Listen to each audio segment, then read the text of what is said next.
point guards and post players that our game, not just our league, but our game has seen, they are going to go down in history as the greatest. And I'm excited about the opportunity to work with them. That was the warning shot, the silent alarm sounding across the WNBA. If you thought the Caitlin Clark phenomenon had peaked, if you thought you had seen the ceiling of what this generational talent could achieve, you have absolutely no idea what is brewing in Indiana right now.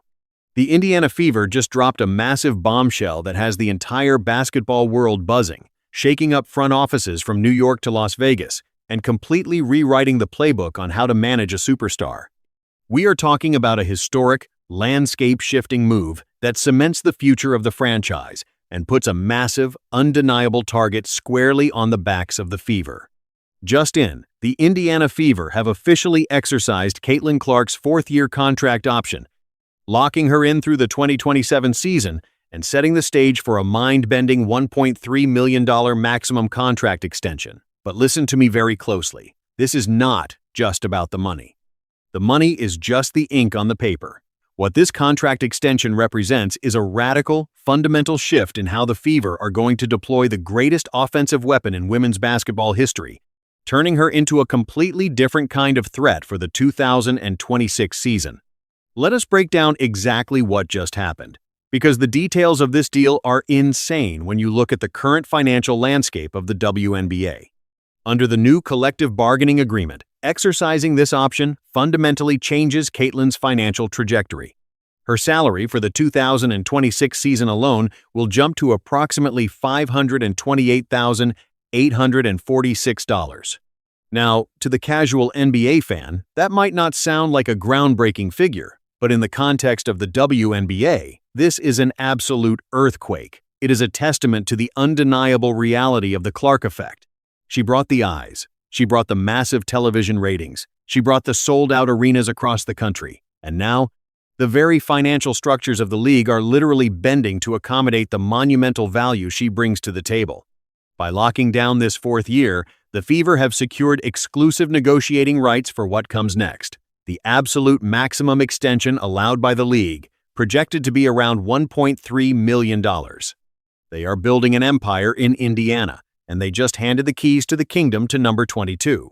They are telling the world, and more importantly, they are telling Caitlin that this is her city, her franchise, and her league for the foreseeable future. But here is where the story gets really interesting, and frankly, a little bit terrifying for the rest of the league. You do not hand a player that kind of unprecedented financial commitment without actively protecting your asset. You do not invest over $1 million into a single player and then run her into the ground. And that brings us to the massive, sweeping tactical revolution happening inside the Fever's locker room right now. If you followed the 2025 season, you know exactly why this change is happening. It was a grueling, brutal reality check. Caitlin played only 14 games. Let that sink in. Just 14 games. The physical toll of being the primary ball handler, the primary scorer, and the absolute focal point of every single opposing defense took its pound of flesh. Defenses were picking her up full court from the opening tip. They were trapping her aggressively off every single screen. They were face-guarding her 40 feet from the basket, making her fight through traffic just to receive an inbound pass. The sheer volume of energy she had to expend just to initiate the offense was entirely unsustainable, and it directly led to the injury issues that derailed her momentum and robbed the fans of a full season of greatness. The Fever front office and coaching staff looked at that tape, looked at their massive financial investment, and realized something had to change immediately. Enter Coach Stephanie White and the completely revamped 2026 offensive scheme. The Fever are entirely flipping the script on how Caitlin Clark plays the game of basketball. We are talking about a massive shift to an off-ball strategy. Let that concept marinate for a second. The player with the most lethal handles, the deepest shooting range in the league, and the most spectacular on-ball creation skills is going to spend significantly less time bringing the ball up the floor. Instead of fighting through 3 defenders just across half court, Caitlin is being unleashed in a role that mirrors the most unguardable aspects of Steph Curry's game in Golden State or Reggie Miller's prime years right there in Indiana. The Fever are utilizing Raven Johnson as the primary ball handler. This is the tactical shift that changes everything. Johnson is going to take the physical punishment of initiating the offense. She is going to be the one navigating the full-court press, absorbing the bumps, and setting the table for the rest of the team. This is an absolute masterstroke of coaching strategy. By taking the ball out of Caitlin's hands at the start of the possession, they are making her infinitely more dangerous. Think about the psychology of a defense. When Caitlin has the ball, all 5 defenders are staring right at her. Every rotation, every help side defender, every set of eyes is locked onto number 22. But when she doesn't have the ball, chaos ensues. Panic sets in. She will be running off double screens, navigating baseline pindowns, and moving constantly in the half court. Defenders are going to be forced to chase her through a brutal maze of physical screens set by Aaliyah Boston and the rest of the Fever frontcourt. Imagine being a perimeter defender and having to navigate around a brick wall set by Boston, only to realize Caitlin has already flared out to the corner for a wide-open 3. By the time Caitlin catches the ball in this new system, she won't be initiating the offense, she will be finishing it. She will be catching and shooting in perfect rhythm, or catching the defense scrambling out of position and attacking terrified closeouts with her elite court vision. This off-ball movement completely neutralizes the aggressive, trapping defenses that frustrated her so much in 2025. You cannot double-team a player who doesn't have the basketball. You cannot trap a ghost. It saves her legs, it protects her from unnecessary physical contact, and it allows her to operate with maximum, lethal efficiency in the second and third actions of a play. It forces the opposing coach to make an impossible choice. Do you stay attached to Caitlin and give up wide-open layups to the rest of the team? Or do you play standard team defense and give the greatest shooter on the planet an inch of daylight?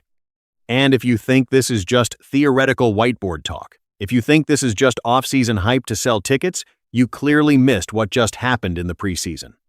The Fever walked onto the court against the New York Liberty, one of the absolute most formidable and defensively sound rosters in the entire league, and completely dismantled them. We are talking about a 109-91 bloodbath, and it was entirely orchestrated by this new offensive philosophy. Caitlin only played 17 minutes. That is it.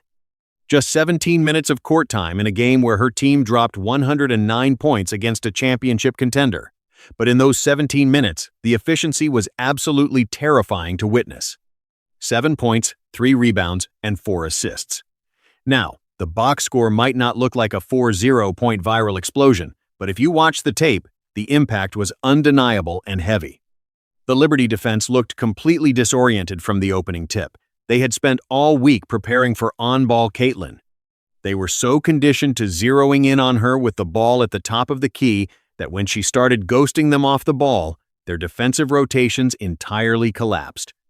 The gravity she commands without the ball opened up massive, gaping driving lanes for her teammates. Those 4 assists in 17 minutes were not standard passes. They were a direct result of the Liberty panicking. Every time Caitlin curled off a screen, 2 New York defenders would instinctively jump out to stop her, entirely abandoning their assignments and leaving Fever players wide open under the rim for uncontested layups. It was surgical. It was precise. It looked like a varsity team running drills against a junior varsity squad. It was a deafening warning to the rest of the WNBA that the Fever have figured out the cheat code and they are about to spam it all season long. But the Indiana Fever's master plan doesn't stop at the sidelines. This is a multi-layered strategy. This $1.3 million contract extension and this tactical reinvention are happening under the absolute brightest spotlight in the history of women's sports. The 2026 TV schedule just dropped, and it is a staggering, mind-blowing testament to the absolute monopoly Caitlin Clark holds over the sports media landscape. Every single one of the Indiana Fever's 44 regular season games will be broadcast on national television. Let me repeat that because it is unprecedented. 44 games. Wall-to-wall national coverage. There has never been a team in the history of the WNBA with that level of exposure. The pressure is immense. The expectations are astronomical. Every single night, millions of eyes will be dissecting every pass, every shot, every rotation, and every facial expression. The Fever are not just a basketball team anymore. They have transcended the sport. They are a traveling rock band, a primetime television event, and a massive cultural touchstone, all rolled into one organization. Every arena they walk into will be sold out. Every opposing team will treat their matchup against Indiana like Game 7 of the WNBA Finals. They are going to get everyone's absolute best punch every single night on national television. This unprecedented media dominance is exactly why the Fever had to secure her contract right now, without hesitation. They know that Caitlyn's value extends far, far beyond the hardwood. She is building a massive empire that transcends the sport itself. Just look at the latest announcement dropping alongside her contract news. Caitlyn is officially entering the literary world. She just announced her first children's book titled Extraordinary, A Little Extra to Reach Big Dreams, set to release on the 3rd of November 2026. This isn't just a side hustle. This isn't just a vanity project. It is a highly calculated move to capture the next generation of fans. She is solidifying her status not just as an athlete, but as a global icon, a brand, and a role model for millions of kids who will grow up wanting to shoot from the logo just like her. The Fever front office sees this bigger picture. They see the book deals, the massive endorsements with global brands, the cultural impact that dictates the daily sports news cycle. They know that investing $1.3 million into Caitlyn Clark is not a risk. It is the cheapest, most lucrative marketing expense in the history of professional sports. She generates revenue simply by stepping off the team bus. By locking her in, Indiana is ensuring that the epicenter of the women's basketball universe remains firmly planted in their city. So, what does all this mean for the 2026 WNBA season? What does it mean for the team scrambling to figure out a game plan? It means we are about to witness the most highly anticipated, intensely scrutinized, and tactically fascinating campaign in the history of the league. The narrative of the struggling, pressured rookie is dead. The narrative of the injured, exhausted sophomore is gone. This is the year of the empire. This is the year the Indiana Fever stop reacting to the league and force the league to react to them. They have built a fortress around their superstar. They have secured the bag, locked in the contract, and completely rewired their offensive DNA to ensure that Caitlyn Clark remains the most dominant, unstoppable force in basketball. The off-ball strategy is going to completely frustrate opponents. It is going to artificially inflate her efficiency numbers to historical levels.